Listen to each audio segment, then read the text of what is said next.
नमस्कार दोस्तों, bloody vibes के आज के इस हैरान कर देने वाले बहुत ही ज़्यादा खौफनाक से अनोखे एपिसोड में हम लोग आप लोगों के सामने लेकर आ गए हैं एक ऐसी अजीबो गरीब खतरनाक भूतिया घटना की कहानी जिसे सुनने के बाद आप लोग अपने घर से बाहर सोने से भी पहले 50 बार सोचेंगे। दरअसल हुआ ऐसा कि उड़ीसा के एक छोटे से गांव में एक बड़ा खुशहाल परिवार रहता था। इसमें एक रोहित नाम का लड़का था। इस परिवार का ना एक बड़ा घर था। इस घर के 2 पार्टीशन थे। एक पार्टीशन में रोहित और उसके मम्मी पापा रहते थे और दूसरे पार्टीशन को इन लोगों ने किराए पर देके रखे हुए थे। किराएदार कोई और नहीं बल्कि रोहित के खुद के मैथ्स टीचर थे। उसी के स्कूल में पढ़ाया करते थे, सबसे ज्यादा स्ट्रिक्ट थे और उनकी नज़र में किसी ने इज्जत बना लिया तो मतलब उसको तो फिर मार्क्स भी अच्छे मिल रहे हैं। रोहित क्लास 10th में था, इसलिए बोर्ड के मार्क्स तो उनके हाथ में नहीं थे, लेकिन बहुत सारे एग्जाम्स होते हैं ना बीच बीच में। क्लास टेस्ट होता है, हाफ ईयरली होता है, क्वार्टरली होता है, तो उनके हाथ में बहुत कुछ रहता है। अब कमाल की बात ये थी कि वो सर की कोचिंग क्लासेस भी चलती थी। वो कोचिंग क्लासेस उन्होंने यहाँ पे नहीं, कहीं थोड़ा आगे की तरफ खोल के रखे हुए थे, बाजू वाले गाँव में। इस गाँव के बच्चे भी वहाँ पे जाते थे और दूसरे गाँव के बच्चे भी वहाँ पे जाते थे। वो कोचिंग क्लास काफ़ी ज़्यादा फेमस थी। ये जो सर थे जिनका नाम अरविंद था, वो रोहित के घर में किराए से पिछले 8 सालों से रह रहे थे। खैर, होता ऐसा सीन है भाई कि जो सर जी की एक बेटी थी वो सर जी के साथ नहीं रहा करती थी, वो बाहर रहा करती थी, हमेशा से अपनी बुआ के घर रहा करती थी। मतलब वो थोड़ी ही बड़ी हुई होगी, यही कोई क्लास 2nd में पहुंची होगी, तो मास्टर जी ने अपनी लड़की को उसकी बुआ के घर भेज दिया, अपनी बहन के घर भेज दिया। कारण ये कि उनकी जो बहन थी वो बड़े शहर में रहती थी, उड़ीसा के एक बड़े शहर में, भुवनेश्वर में रहती थी, तो वहाँ पे भेज दिए थे कि वहाँ पे जाए, अच्छे से पढ़ाई करे। तो क्लास 10th में जब वो पहुंची थी ना, तो उन लोगों ने डिसाइड किया कि नहीं, अब ये जाएगी अपने गांव में ही और अपने पापा के स्कूल में ही पढ़ेगी, क्योंकि पापा उसके बहुत फेमस हो गए थे मैथ्स में। अब भाई घर में ही इतना फेमस टीचर है तो बाहर क्यों पढ़े कोई लड़की। तो डिसीजन लिया गया कि वापस अपने गांव चली जाएगी, अपने पापा के स्कूल में ही, अपने पापा की क्लास में ही पढ़ेगी। तो ये जो लड़की थी मास्टर जी की लड़की, वो रोहित की उम्र की ही थी, इसी स्कूल में आई। अब जब से रोहित ने इसको बचपन में तो कभी देखा रहा होगा, तो देखा रहा होगा बाय चांस, लेकिन अब जब से पहली बार बड़े होने के बाद, क्लास 10th में आने के बाद रोहित ने इसको देखा था, तो मन ही मन लड्डू फूटने लगे कि बताओ यार, शहर से लड़की आई हुई है, सर जी की लड़की है, दोस्ती करूंगा। और ऐसा स्कूल में ऐसा होता है कि अगर कोई सर या मैडम का कोई लड़का लड़की है तो उससे ज्यादा दोस्ती करने के लिए भागते हैं लोग। और उनका सर या मैडम का लड़का लड़की ना, वो बहुत ज्यादा मतलब वो रहता है, तेज रहता है। हाँ। कि मेरे मम्मी पापा तो टीचर है, ये है वो है, वो किसी की सुनता नहीं है। एटीट्यूड भी अलग, एक अलग एटीट्यूड।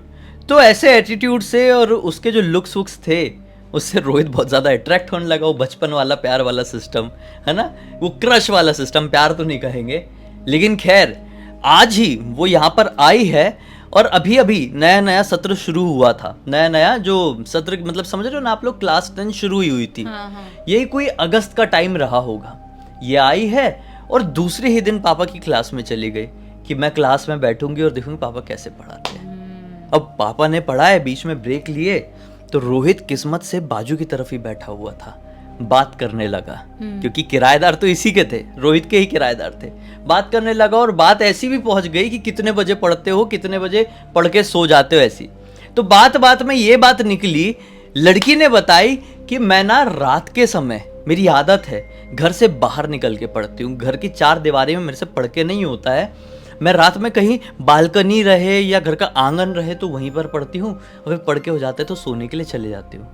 तो ये भी जोश में क्या बोल दिया, अच्छा आपकी भी यही आदत है? मेरी भी सेम आदत है, ऐसा बोल दिया। क्योंकि इसका कुछ नहीं था, इसको पढ़ाई वढ़ाई से इतना मतलब नहीं था, बस ऐसे इसको मजा आता था ये सब हरकतें करने में, स्टाइल मारने में। इसने बोला मेरी भी सेम आदत है यार, मैं भी अपने घर के आंगन में पढ़ता हूँ। अब क्या है, अपने घर में ना वो बालकनी तो है नहीं, इसलिए मैं तो रात में पढ़ूंगा आंगन में, आप भी आ जाना। उसने बोली ठीक है, अब साथ में पढ़ेंगे अपन। तो ये खुश हो गया, बहुत खुश, मतलब कितनी बड़ी बात है, साथ में पढ़ेंगे। बचपन के हिसाब से ये चीज बहुत बड़ी होती है। अब लड़की, रात का वक्त आया, ये तो फुल तैयार था कि कब बाहर निकले, बार बार खिड़की से देख रहा था आंगन में, आए। एक ही घर का तो पार्टीशन था। इसने देखा कि रात के 11 बजे के आसपास लड़की बाहर आ गई। ये बड़ा खुश हुआ, फटाफट फटाफट अपनी किताब ढूंढा, समझ में नहीं आ रहा पढ़ना क्या है, लेकिन किताब ढूंढा, नोटबुक ढूंढा और बाहर निकला तो क्या पाया कि एक खटिया उसके पापा भी लड़की के बाजू में बिछा रहे हैं। मतलब लड़की एक स्टूल और एक चेयर के साथ वहां पे बैठी हुई थी और उसके पापा यानी कि मास्टर जी वहां पे अपना खटिया भी बिछा रहे कि मास्टर जी वहीं सोने वाले हैं। इसका दिमाग खराब हो गया, बोले ये क्या मैटर है यार, मैंने तो सोचा था कि इसके साथ रात भर बैठ के पढ़ाई करूंगा, ये मास्टर जी कहाँ से आ गए। पूरी प्लानिंग में वो फिर गया समझ लो, लेकिन क्या कर सकते थे, अभी अब बाहर निकल गया और मास्टर जी ने भी नोटिस कर लिए थे कि अरे पढ़ने के लिए आ रहे हैं और ये लड़की को बोल ही दिया था, तो ना चाह के भी ये गया अपना एक ऐसे चटाई जैसा था वो बिछाया, पढ़ने के लिए बैठ गया। अब पढ़ते पढ़ते पढ़ते पढ़ते आधा पौन घंटा बीता, लड़की भी पढ़ रही ये भी पढ़ रहा है, देख देख के एक दूसरे को इशारे भी कर रहे हैं थोड़ा थोड़ा थोड़ा थोड़ा। मास्टर जी कभी नोटिस कर रहे हैं तो कभी नहीं। फिर मास्टर जी ने बोले कि हो गया क्या, रात भर बैठने का इरादा है क्या। ये बोलता है नहीं नहीं सर वो थोड़ी देर और पढ़ूंगा फिर सो जाऊंगा। उसने ही बोली सेम बात बोली। मास्टर जी को आ गई नींद, अब ये पढ़ रहे हैं, फिर थोड़ा थोड़ा इशारा हुआ, अब 2 घंटे बीत गए, 1 बज गए। अब लड़की उसको ऐसा बाय करती है कि मैं जा रही हूँ सोने के लिए और चली गई। मैंने बोला कि कोई फ़ायदा नहीं हुआ, लेकिन हल्का हल्का इशारे हो गए, अच्छा हो गया। सिचुएशन अब यहाँ से बिगड़ती है, लड़की अंदर चली गई सोने के लिए, मास्टर जी तो पहले ही सो गए थे। अब ये भी अपनी किताब विताब बंद किया और अपनी चटाई लेके अंदर पहुँच गया। अब मास्टर जी की नींद लग गई यहीं पे आंगन में, और आंगन में सो सकते थे, सोते भी थे कई बार ये लोग गर्मी के टाइम में। अब मास्टर जी अकेले सो रहे हैं, ये अंदर गया ही है। अब इसका जो रूम था ना वो इसकी खिड़की से लगा ही हुआ था, मतलब वो खिड़की बाहर की तरफ ही खुलती थी आंगन की तरफ। ये अपने बिस्तर में जाके लेटा है, बिल्कुल खिड़की के पास इसका बिस्तर था कि बाहर की तरफ से इसको पायल की आवाज़ सुनाई देती है। ये उठता है, खिड़की खोल के देखता है कि पायल किसकी आवाज़ है।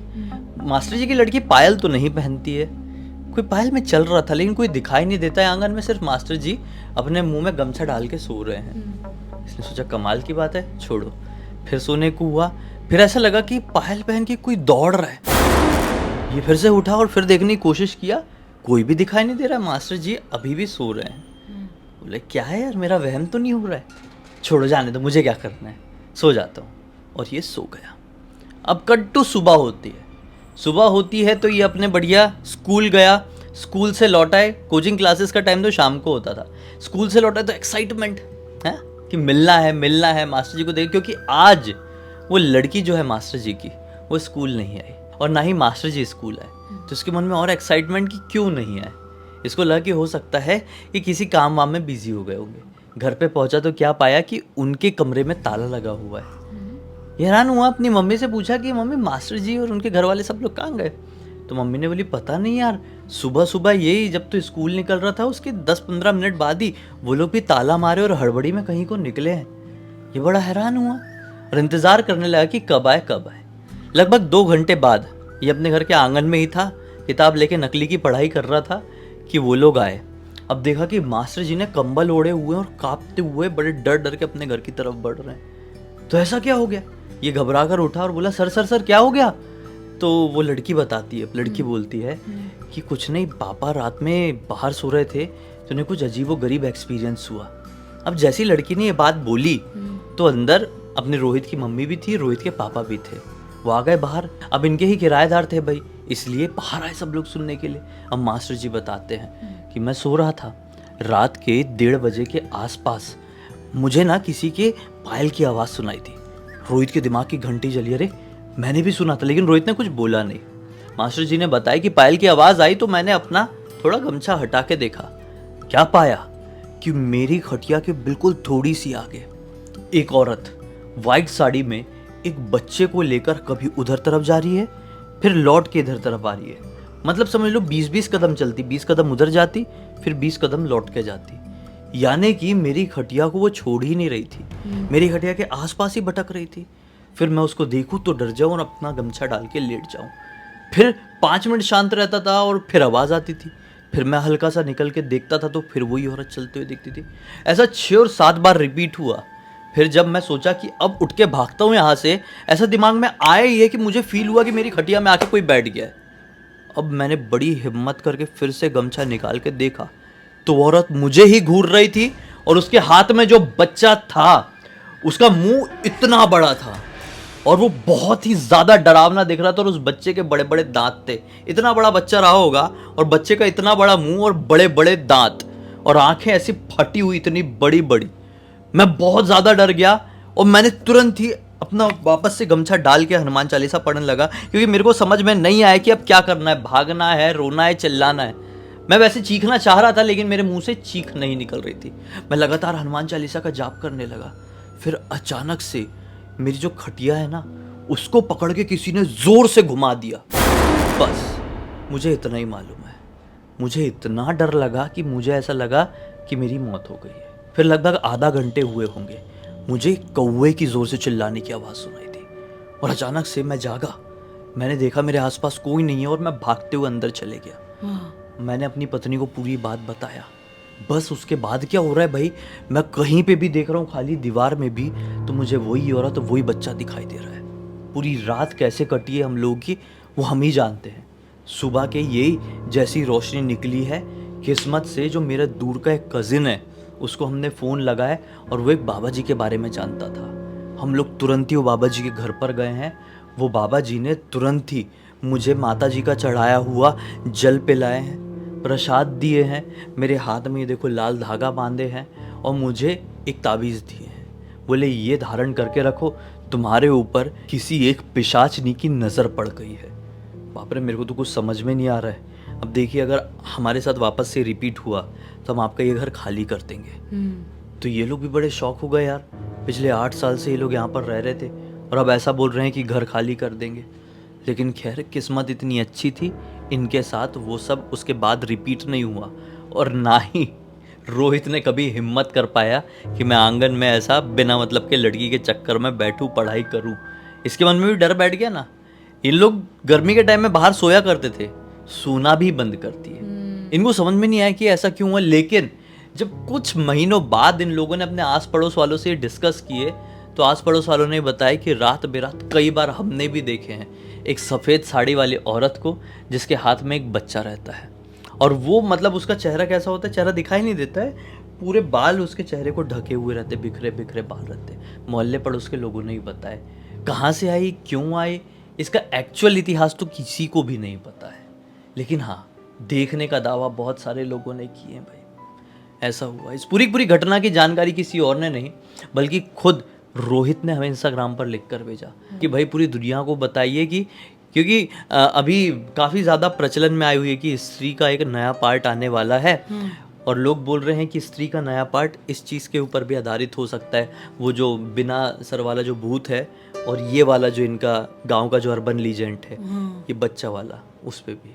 देखो अब पता नहीं, लेकिन गांव में ऐसी पिशाचनियाँ बहुत होती हैं जो घूमती हैं और बहुत सारे लोगों को ऐसे हार्म करने की कोशिश करती हैं। एक्चुअली मेरे गांव में भी हमारे साथ भी कुछ बहुत बुरा हो रहा था एक टाइम पे, जब मैं बहुत छोटी थी।